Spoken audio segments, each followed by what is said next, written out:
भारत माता की, भारत माता की, भारत माता की। તમને બધાને થતું હશે કે નરેન્દ્રભાઈ પાઘડી પહેરીને કેમ આવ્યા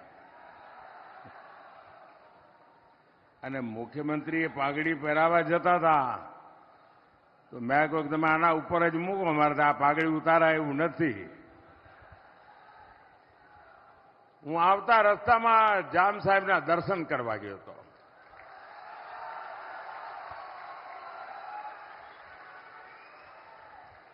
અને મારું સૌભાગ્ય છે કે મારા ઉપર એમનો ખૂબ અનન્ય પ્રેમ રહ્યો છે, સમગ્ર પરિવારનો અનન્ય પ્રેમ રહ્યો છે.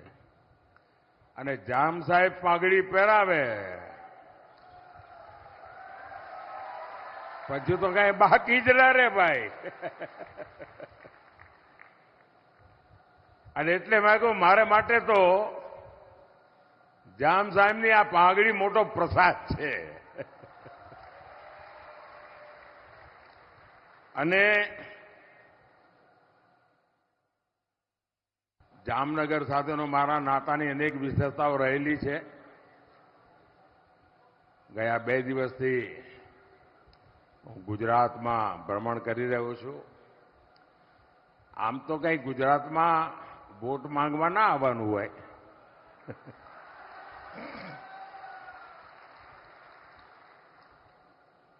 મને ઘણા કહેતા હતા કે સાહેબ તમારે ક્યાં પ્રચારમાં આવવાની જરૂર છે.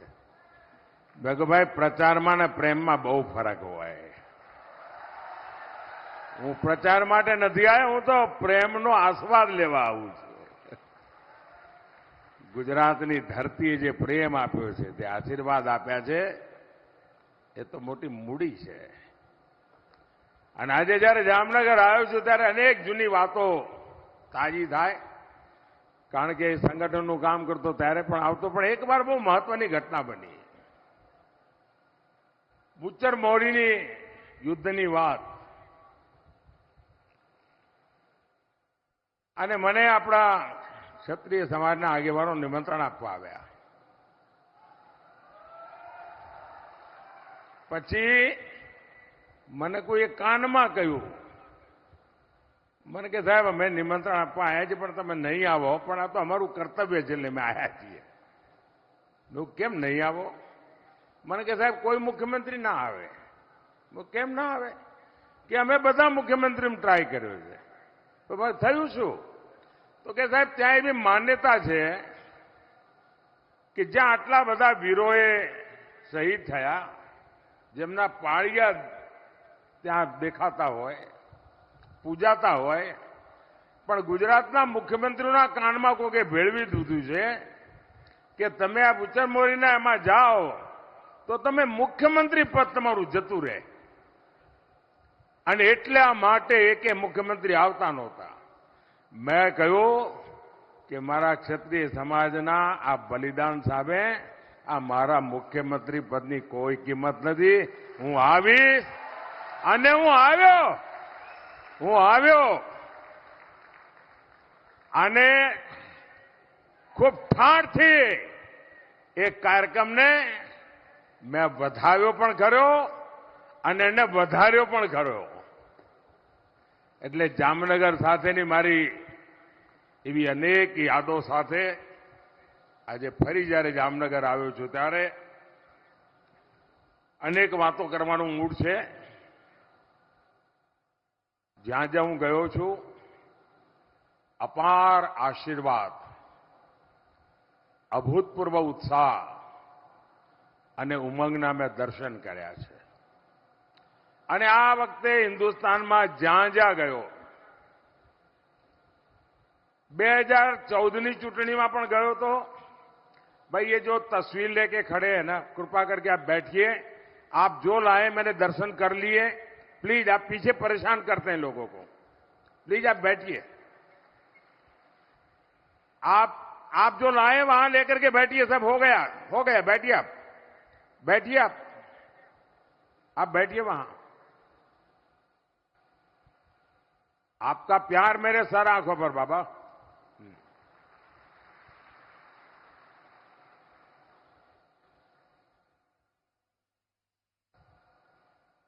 અને ગુજરાત હોય કે તમિલનાડુ હોય કે કાશ્મીર કન્યાકુમારી હોય કે આસામ હોય, જ્યાં જ્યાં ગયો મેં આવો ઉત્સાહ, આવો ઉમંગ અને આટલો બધો વિશ્વાસ અને કમિટમેન્ટ ન 2014માં જોયું છે, ન 2019માં જોયું છે, જે હું 2024માં જોઈ રહ્યો છું. કારણ 14માં ગયો ત્યારે બધાના મનમાં હતું કે આ ભાઈ છે કોણ. ગુજરાતવાળા ઓળખે, બહાર તો બહુ કે એટલી ઓળખાણ ના હોય. 19માં ગયું ત્યારે કે આ માણસ તો કામનો છે. અને 24માં હું જોઉં છું કે ભાઈ હવે તો આપણા દેશનો દુનિયામાં ડંકો વગાડવાનો છે. મોદી સાહેબ આગળ વધો. અને જ્યાં જઈએ ત્યાં એક જ સ્વર, फिर एक बार, फिर एक बार, फिर एक बार. साथियों, गुजरात ने वर्तमान में देश के लिए जितना योगदान दिया है, उतना ही योगदान अतीत में भी दिया है. जामनगर के महाराजा दिग्विजय सिंह जी ने द्वितीय विश्व युद्ध के समय पोलैंड के नागरिकों को यहां जामनगर में शरण दी थी. और आज भी पोलैंड की पार्लियामेंट का सत्र जब शुरू होता है तो सबसे पहले जामनगर का स्मरण होता है, दिग्विजय जी महाराज साहब का स्मरण होता है, बाद में पार्लियामेंट शुरू होती है. और उन्होंने जो बीज बोए उसके कारण आज भी पोलैंड के साथ हमारा रिश्ता बहुत मजबूत हुआ है.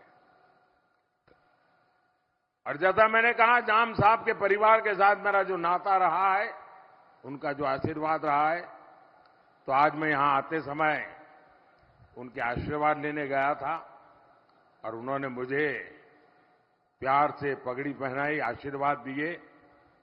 और जब जाम साहब विजयी भव कहते हैं तो फिर वो विजय निश्चित हो जाता है.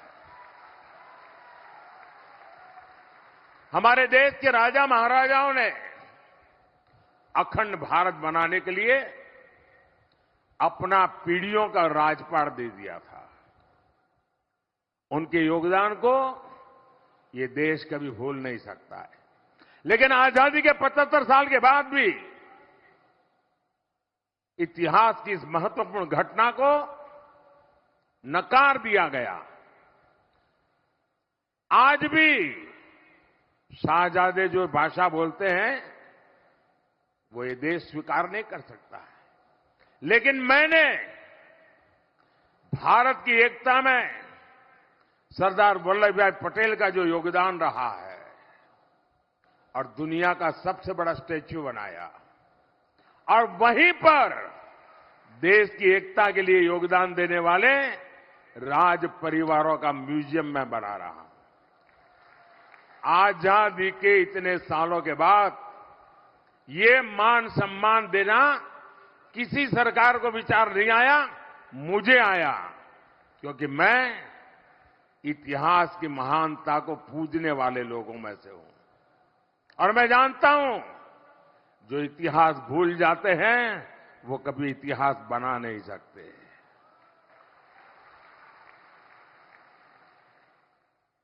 साथियों, कुप्रचार से शुरू हुई कांग्रेस की राजनीति आज कुंठागर्त में गिर चुकी है. इनकी जो कुंठा पहले गुजरात को लेकर थी, आज कांग्रेस के भीतर देश की प्रगति को लेकर भी वही कुंठा, वही नफरत रग रग में भरी पड़ी है. आज दुनिया में भारत का कद भी बढ़ा है, भारत का सम्मान भी बढ़ रहा है. तो कांग्रेस के शहजादे और उनका पूरा इकोसिस्टम विदेशों में जाकर भारत को बदनाम करने के लिए लंबे लंबे भाषण देकर आते हैं।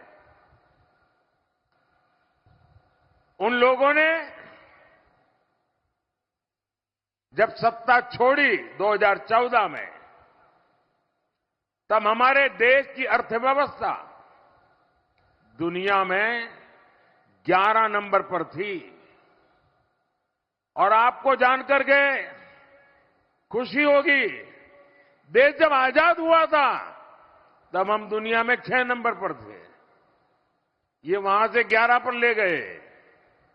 और एक चाय वाला आया, वो तो बड़े बुद्धिमान लोग बैठे थे, लेकिन उसकी रगों में गुजराती खून है जी। और दुनिया में 11 नंबर की जो इकोनॉमी थी, वो अब 5 नंबर पर पहुंच गई है। और मुझे आपका आशीर्वाद सत्ता सुख के लिए नहीं चाहिए, पद प्रतिष्ठा के लिए नहीं चाहिए। 2014 में प्रधानमंत्री का शपथ लेने के बाद इतिहास में नाम दर्ज हो चुका है। मोदी न इसके लिए जीता है, न मोदी उसके लिए सपने से अपने संजोता है। मोदी आपसे आशीर्वाद मांग रहा है। मन में एक संकल्प है, उस संकल्प को मुझे ये तीसरे टर्म में पूरा करना है।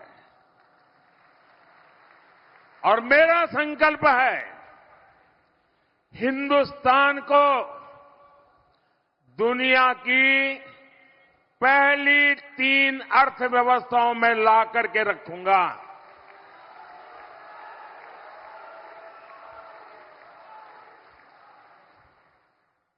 और आप कल्पना कर सकते हैं, जब विश्व में तीसरे नंबर की अर्थव्यवस्था हिंदुस्तान बनता है, तो दुनिया के लिए भारत का नजरिया कितना बदलेगा। भारत की आवश्यकताओं की पूर्ति, भारत की आकांक्षाओं की पूर्ति, भारत के नौजवानों के सपनों को साकार करने का सामर्थ्य हिंदुस्तान का अपना होगा। भारत आत्मनिर्भर होगा। हिंदुस्तान को दुनिया में कभी भी किसी के पास हाथ फहराने की जरूरत नहीं पड़ेगी। ऐसा हिंदुस्तान बनाने के लिए मुझे आशीर्वाद चाहिए साथियों। कांग्रेस के बड़े बड़े विद्वान देश की प्रगति को नीचा दिखाने के लिए कहते हैं कि तीसरे नंबर की इकोनॉमी बनने के लिए करने की क्या जरूरत है, सोते रहो भाई। जो लोग हर चीज का सॉल्यूशन खटाखट करके गरीबी दूर होगी कहते हैं, एक झटके में बोले गरीबी दूर होगी। जो खटाकर और कटाकट में ही फंसे पड़े हैं, उनको समस्याओं से, चुनौतियों से कैसे टकराना, समस्याओं का कैसे समाधान कहना, चुनौतियों को कैसे परास्त करना, ये शायद कभी सोचा भी नहीं होगा। साथियों, नीति क्या होती है, निर्णय क्या होते हैं, और जब नीयत साफ होती है ना, तो नतीजे भी तो शानदार होते हैं। साथियों, कांग्रेस का जहर इतना बढ़ चुका है, इतना बढ़ चुका है, पता नहीं 4 जून आते आते ये विष कहां कहां फैल जाएगा। जब कांग्रेस का मैनिफेस्टो आया, तब मैंने देश को चेताया था। खास करके देश में जो विचारक वर्ग है, उनको मैंने इशारा किया था कि कांग्रेस का मैनिफेस्टो देश के लिए खतरे की घंटी है। और मैंने साफ साफ कहा था कि मैं कांग्रेस के मैनिफेस्टो में मुस्लिम लीग की छाप देख रहा हूं। तो कुछ लोगों को शायद लगा होगा ये तो एक पॉलिटिकल स्टेटमेंट है, लेकिन जब उसकी बारीकियों में लोग जाने लगे तो देश बेचैन बनता गया। जो भाषा मुस्लिम लीग बोलती थी, देश के आजादी के पहले भारत का विभाजन की भाषा, जो नैरेटिव गढ़े गए थे, दुर्भाग्य से आज कांग्रेस का मैनिफेस्टो उन्हीं बातों को लेकर के आज देश के वासियों से वोट मांग रहे हैं। इंडिया अलायंस की रैलियों में इंडिया अलायंस के नेता मुस्लिम वोटर्स को वोट जिहाद करने की अपील कर रहे हैं, और वो भी कोई मदरसा से निकला हुआ बच्चा नहीं बोल रहा है। कांग्रेस के टॉप लीडरशिप में बैठने उठने वाले बहुत पढ़े लिखे परिवार के कांग्रेस के नेता वोट जिहाद की बात कर रहे हैं। और कांग्रेस का और वोट जिहाद का क्या रिश्ता कहलाता है, ये आपको कांग्रेस के इतिहास से पता चलेगा। आप याद करिए, जब देश में जिहाद के नाम पर आतंकी हमले होते थे, तब उन आतंकियों की वकालत में सबसे पहले कांग्रेस के लोग आते थे। कश्मीर में अलगाववादी जिहादियों की मेजबानी तब के प्रधानमंत्री करते थे, तस्वीरें मौजूद है। मुंबई में आतंकी हमला हुआ 26/11 को, उसमें कसाब और दूसरे आतंकियों को बचाने के लिए कांग्रेस के नेता आगे आए। मुंबई आतंकी हमले के जिहादियों को बचाने के लिए किताबें लिखी गई, कांग्रेस नेताओं ने उसे रिलीज किया।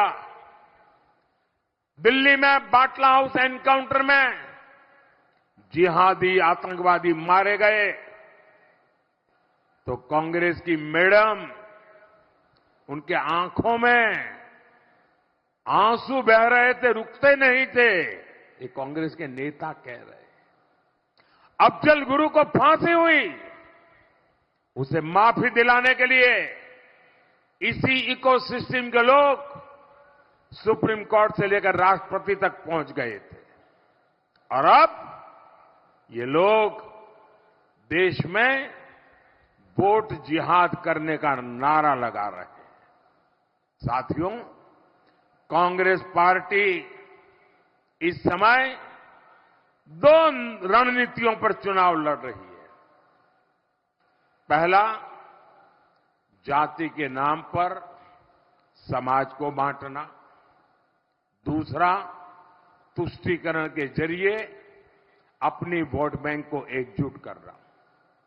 इसलिए कांग्रेस पार्टी ने पहले दलित, आदिवासी और पिछड़ा वर्ग के आरक्षण को लेकर झूठी, 100% झूठी अफवाहें फैलाना, चारों तरफ चू चू चू करना शुरू कर दिया।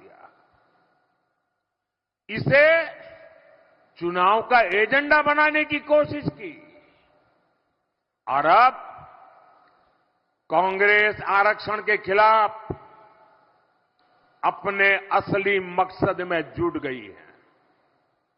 Congress party SC, ST, OBC का आरक्षण उनसे छीनकर, उसमें से हिस्सा लेकर एससी, एसटी, ओबीसी समुदाय को अन्याय करके धर्म के आधार पर आरक्षण के लिए संविधान परिवर्तित करना और मुसलमानों को आरक्षण देना, इसके लिए तैयारी कर रहे हैं। कर्नाटका में कांग्रेस ने क्या किया? रातों रात फतवा जारी किया। एक हुक्म निकाला और कर्नाटका के जितने मुस्लिम समाज के लोग हैं उन सबको रातों रात ओबीसी घोषित कर दिया। सब मुसलमान ओबीसी। कर्नाटका में जो संविधान के द्वारा 27% रिजर्वेशन ओबीसी समाज को मिला था, रातों रात उसमें डाका डाला और ओबीसी समाज का जो हिस्सा था वो लूट लिया धर्म के आधार पर आरक्षण देकर के। और जब देश का संविधान बना था, महीनों तक चर्चा हुई थी। देश के उस जमाने के कांग्रेस के आजादी के आंदोलन के दिग्गज नेताओं ने संविधान बनाया, विचार विमर्श किया और उसमें कोई आरएसएस बीजेपी वाला नहीं था। देश के गणमान्य विद्वान थे, बाबा साहब आंबेडकर थे और उन्होंने चर्चा करके तय किया कि भारत जैसे देश में धर्म के आधार पर आरक्षण नहीं दिया जा सकता। बाबा साहब आंबेडकर ने विस्तार से कहा कि धर्म के नाम पर आरक्षण देश के लिए कितना बड़ा खतरा पैदा करेगा। बाबा साहब आंबेडकर ने साफ साफ इनकार कर दिया और देश का जो संविधान बना वो संविधान धर्म के आधार पर आरक्षण के लिए मनाही करता है। दलित, आदिवासी, ओबीसी, संविधान उसके लिए परमिशन देता है। लेकिन कांग्रेस पार्टी धर्म के आधार पर आरक्षण की बात लेकर के अपनी वोट बैंक मजबूत करना चाहती है। और जब मैं कांग्रेस के इन पापों को पर्दाफाश किया और मैं पिछले 9 दिन से मांग कर रहा हूं कि कांग्रेस पार्टी मुझे जवाब दे, मैंने उनको चुनौती दी है। 9 दिन हो गए, कांग्रेस ने मेरी 3 चुनौतियां हैं, उस पर कोई जवाब नहीं दिया। और मैं लगातार कह रहा हूं, मैं एक बार फिर मीडिया को भी जगाना चाहता हूं, देशवासियों को भी जगाना चाहता हूं।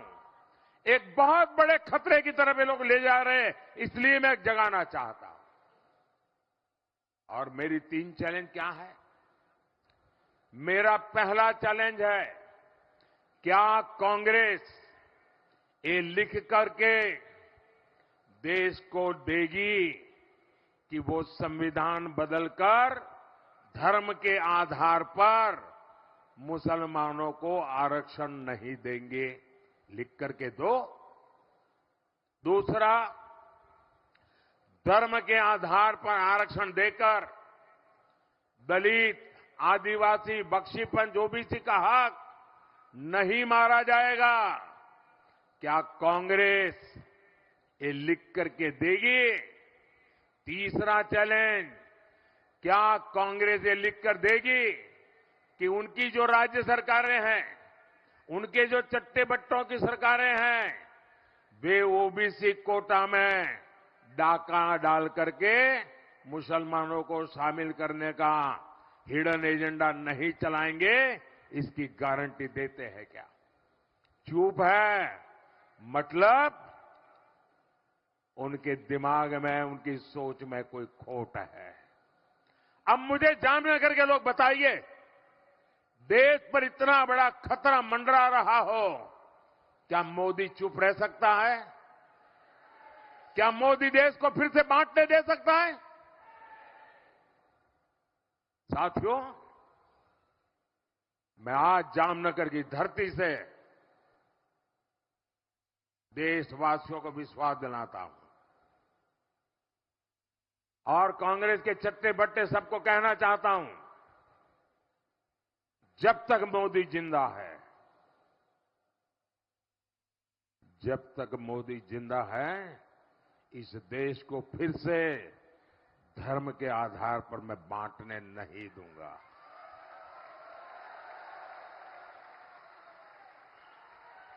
धर्म के आधार पर दलित, आदिवासी, बख्शीपांच इनके हक छीनने नहीं दूंगा। ये जिंदा हूं तब तक मैं लड़ता रहूंगा। और कांग्रेस जवाब देने के बजाय मुंह छिपाकर देशवासियों की आंख में धूल झोंक रही है।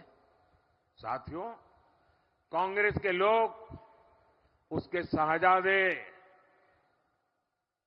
पूरी उनकी इकोसिस्टम हमारी आस्था पर प्रहार करने का कोई मौका नहीं छोड़ते। आपको याद होगा, कुछ समय पहले मैं विकास कार्यों के एक काम को करने के लिए द्वारिका आया था। द्वारिकाधीश के दर्शन के बाद मैं समुद्र के नीचे उस द्वारिका के दर्शन करने गया जिसका वर्णन हमारे धर्म ग्रंथों में आता है। मैंने समुद्र के भीतर कुछ देर ध्यान और पूजन भी किया। कांग्रेस के शहजादे को उससे भी तकलीफ है। और मैं तो हैरान हूं, उत्तर प्रदेश में, बिहार में जो अपने आप को यदुवंशी कहते हैं, वो उनके साथ बैठे हैं जो श्री कृष्ण की द्वारिका को नकार देते हैं। और जो शहजादा श्री कृष्ण की द्वारिका में पूजा अगर हो तो उसका मजाक उड़ाता है। उन्होंने कहा कि समुद्र के भीतर पूजा के लिए कुछ नहीं है। अरे जिसको मिनिमम नॉलेज नहीं है, ऐसे लोगों से क्या करना है? आप मुझे बताइए, इनकी हिम्मत है कि किसी दूसरे मजहब के बारे में ऐसी बात कर दे? ये किसी दूसरे की मजहब की बातों को झूठा कह सकते, उसके मजाक उड़ा सकते हैं? ये राम मंदिर का बहिष्कार करते हैं, द्वारका को झूठा बताते हैं, हिंदू धर्म की शक्ति, ऐलान कर दिया, हिंदू धर्म में जो शक्ति की कल्पना है मैं उस शक्ति का विनाश कर दूंगा। क्या इस देश में कोई शक्ति के विनाश की कल्पना कर सकता है क्या? हम शक्ति के उपासक हैं जी। ये कांग्रेस का चरित्र है। अभी तो उन्होंने कह दिया शिव और राम का भी झगड़ा करा दूंगा। उन्होंने ये भी कह दिया कि हम राम को पराजित करेंगे। क्या हो गया है कांग्रेस को? और इसलिए मैं कह रहा हूं, कांग्रेस से बहुत सावधान रहने की जरूरत है। अब मुझे बताइए भाई, किसी के भी मन में किसी कारण से राजी नाराजी हो सकती है, लेकिन उसके लिए कांग्रेस को वोट देने की चर्चा कोई करे तो मैं जरा पूछना चाहता हूं कि भाई किसी को भारत में सरकार बनानी है तो उस पार्टी को कम से कम 272 सीट तो जीतनी पड़ती है कि नहीं जीतनी पड़ती? जरा बताइए ना। 272। अब भाजपा के सिवाय इस देश में एक भी पार्टी 270 सीट पर चुनाव नहीं लड़ रही है। और चुनाव ही नहीं लड़ रहे हो और आप प्रधानमंत्री बनना। अब मुझे आप पर पूछना है, मुझे गुजरात के नागरिकों को, देश के नागरिकों को पूछना है कि जो 272 सीट पर चुनाव नहीं लड़ रहे जी, उसको वोट देकर के वोट क्यों बर्बाद कर रहे हो रे? कोई लॉजिक है क्या? और आपको क्या पड़ी है कि वोट देने का सोच रहे हो? खुद कांग्रेस का शाही परिवार जो दिल्ली में रहता है, वो खुद इस बार कांग्रेस को वोट नहीं देने वाला है।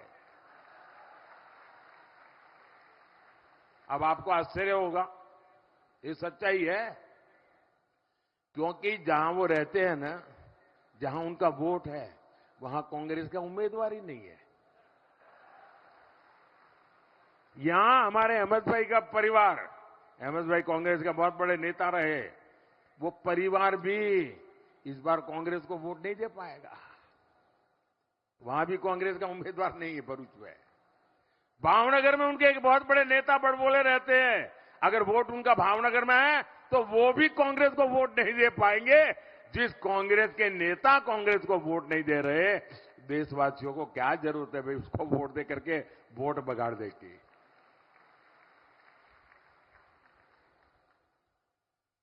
અને એટલા જ માટે મારા ભાઈઓ બહેનો,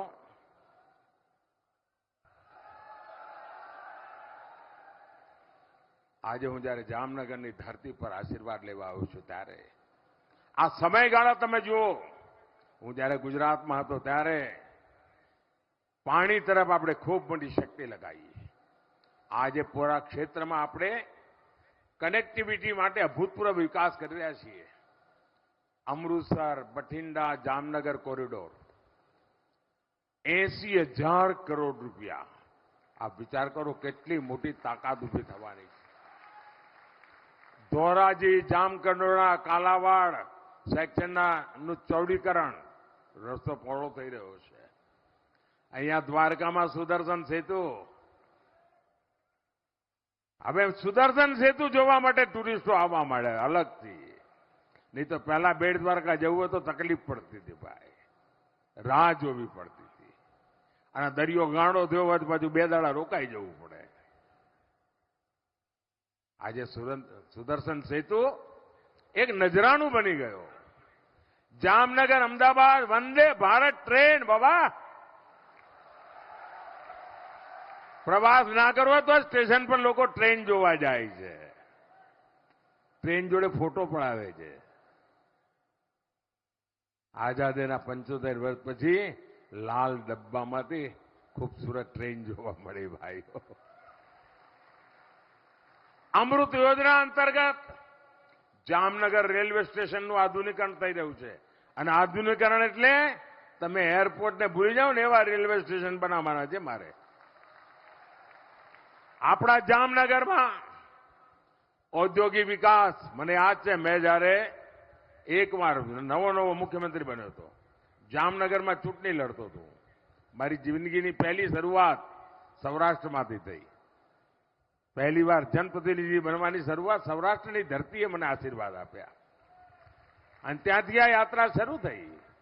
એ વખતે મેં કહ્યું હતું કે રાજકોટ, મોરબી અને જામનગર આ એક એવો ત્રિકોણ છે કે જેનામાં મિની જાપાન રીતે ડેવલપ થવાની તાકાત છે. અને એ વખતે મારી બહુ ઠેકડી ઉડાવવામાં આવી હતી. મીડિયાવાળા બી મારા વાળ નોચી લેતા હતા. અને આજે તમે જોઈ રહ્યા છો જે રીતે એક જમાનામાં ગુજરાત આપણું એગ્રીકલ્ચરમાં હાલત બહુ ખરાબ હતી કે 10 વર્ષમાં 7 વર્ષ દુષ્કાળ રહેતો હતો. આજે એગ્રીકલ્ચરમાં લગાતાર 8 થી 10% ગ્રોથ સાથે આપણે આગળ વધી રહ્યા છીએ. કારણ આપણે પાણી પર ધ્યાન કેન્દ્રિત કર્યું. આપણા ગુજરાતની ઓળખ શું હતી? દલાલી કરવાની. એટલે એક જગ્યાએ માલ લેવાનો, બીજી જગ્યાએ વેચવાનો, અને વચ્ચે જે 2-5 પૈસા મળે એનાથી ગુજારો કરવાનો. વેપાર નાનો મોટા ચલાવીને આપણે ગુજરાન કરતા હતા. કારણ આપણી પાસે કોઈ મિનરલ્સ નહીં. મોટું મિનરલ જે કોઈ આપણી પાસે મીઠું, એનાથી આગળ કાંઈ નહીં. અને એમાંથી આજે ગુજરાત ઔદ્યોગિક રાજ્ય બની ગયું. અને દોસ્તો, આવનારા દિવસો સ્વર્ણ અક્ષરે લખી રાખજો. તમે જુઓ કેવું આમ લાઈન બંધ પડ્યું છે. અહીંયા બ્રાસપાટ વગેરેનું છે તો છે જ, પરંતુ વિમાન ગુજરાતમાં બનવાના, ઇલેક્ટ્રિક વ્હીકલ ગુજરાતમાં બનવાના. દુનિયાના 4 જ 5 દેશ છે જ્યાં સેમિકન્ડક્ટર છે. આ સેમિકન્ડક્ટર હિન્દુસ્તાનમાં, ગુજરાતમાં બનવાના ભાઈ. એનો અર્થ એ થયો કે અને એક જમાનો આવશે ભારતમાં જે ઇલેક્ટ્રિક વ્હીકલ ચાલતા હશે ને એની ચીપ ગુજરાતમાં બની હશે. દોસ્તો, આ ક્રાંતિકારી ચીજો થઈ રહી છે. ગુજરાત ગ્રીન હાઇડ્રોજન, સમગ્ર દુનિયાનું એનર્જીનું એક મોટું ક્ષેત્ર ગ્રીન હાઇડ્રોજન, ગુજરાત એનું હબ બનવા જઈ રહ્યું છે. વિશ્વનું સૌથી મોટું આવી અનેક ઔદ્યોગિક ક્ષેત્રે હરણફાળ આ ગુજરાત ભરવાનું છે. અને મારું એક બીજું સપનું છે, ખાસ કરીને જે મધ્યમ વર્ગ, ઉચ્ચ મધ્યમ વર્ગના પરિવારના લોકો છે એમના, બાકી બધાને માટે પણ, તમારું વીજળી બિલ જે છે ને એ મારે 0 કરી દેવું છે. હવે આપ વિચાર કરો, વીજળી બિલ 0 થાય એટલે તમારા જીવનમાં નવી દિશામાં આગળ વધવા માટેનું કેટલો મોટો અવસર મળે. અને એના માટે પીએમ સૂર્યઘર યોજના આપણે બનાવી છે. સરકાર તરફથી સોલાર પેનલ માટે પૈસા મળશે. તમે તમારા ઘર ઉપર સોલાર પેનલ લગાવીને વીજળી પેદા કરો. તમારી જેટલી જરૂરી વીજળી છે મફતમાં વાપરો. અને વધારાની વીજળી સરકાર ખરીદશે ને તમને પૈસા આપશે. પહેલા તમે પૈસા આપતા હતા, હવે સરકાર તમને પૈસા દેશે. એટલું જ નહીં, તમારું ટ્રાન્સપોર્ટેશનનો ખર્ચો, તમારી સ્કૂટી હોય, સ્કૂટર હોય, મોટરસાયકલ હોય, કાર હોય, હવે પેટ્રોલનું, ફ્યુઅલનું બિલ જેમ વીજળી બિલ 0 એમ ફ્યુઅલનું બિલ 0. મફતમાં, કાના માતર વગર મફત. પીએમ સૂર્યઘર યોજના, એ જે વીજળી તમારા ઘરમાં પેદા થાય એનાથી હવે જે ઇલેક્ટ્રિક વ્હીકલ આવવાના છે એનો જ જમાનો છે. એની તમારા ઘરમાં બેટરી ચાર્જ થાય અને પછી લઈને રોડ પર નીકળો બાપુ, આમ મજા આવી જાય. 1 પૈસાનો ખર્ચો નહીં. અને જુવાનિયાઓને બાપા પાસે હાથ લાંબો ન કરવો પડે અને મસ્તીથી ગાડી ચલાવે. આ દિશામાં જવું જ ભાઈઓ. ગ્લોબલ મેપ પર જામનગર સ્વાસ્થ્યની બાબતમાં દુનિયાનું WTOનું, WHO મહત્વનું સેન્ટર, ગ્લોબલ ટ્રેડિશનલ મેડિસિનનું સેન્ટર આ જામનગરમાં બની રહ્યું છે. આખી દુનિયા આયુર્વેદ તરફ વળી રહી છે. જામનગરની આયુર્વેદ યુનિવર્સિટી એના માટે એક મોટું પ્રેરણા કેન્દ્ર બની ગઈ છે. આજે દુનિયામાં ભારતના આયુર્વેદની ઓળખાણ થઈ છે.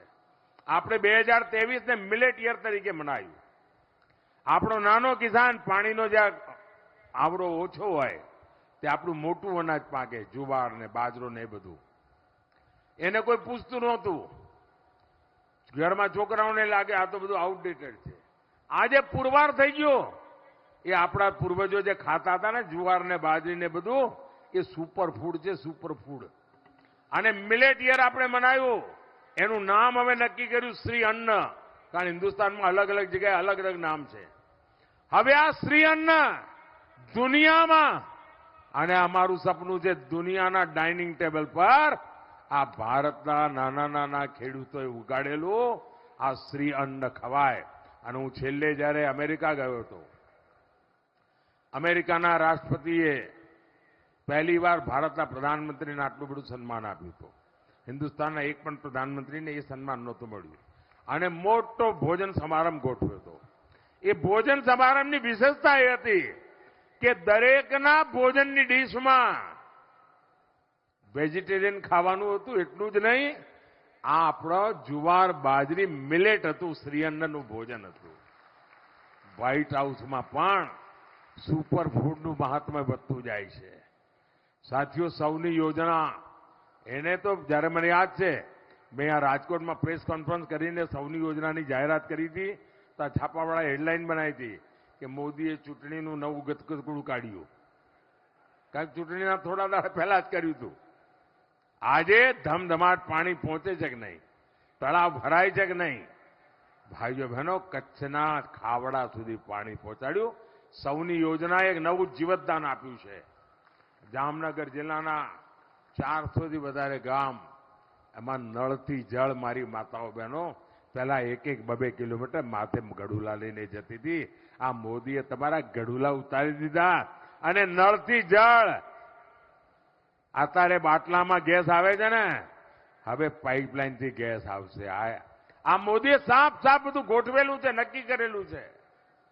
ડિફેન્સના બાબતમાં અહીંયા મોટો આપણો બેઝ છે. ડિફેન્સના ક્ષેત્રમાં આપણે આત્મનિર્ભર થઈ રહ્યા છે. અનેક ક્ષેત્રોમાં આગળ વધી રહ્યા છે.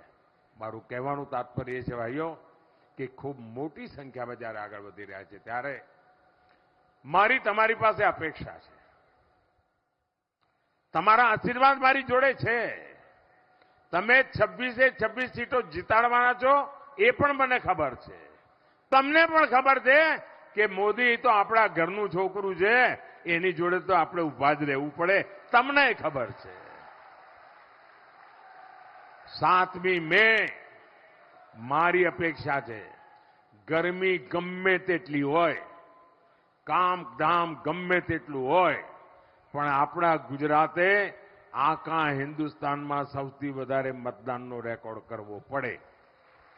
આપણા ગુજરાતે અત્યાર સુધીના મતદાનના બધા રેકોર્ડ તોડવા પડે. તોડશો?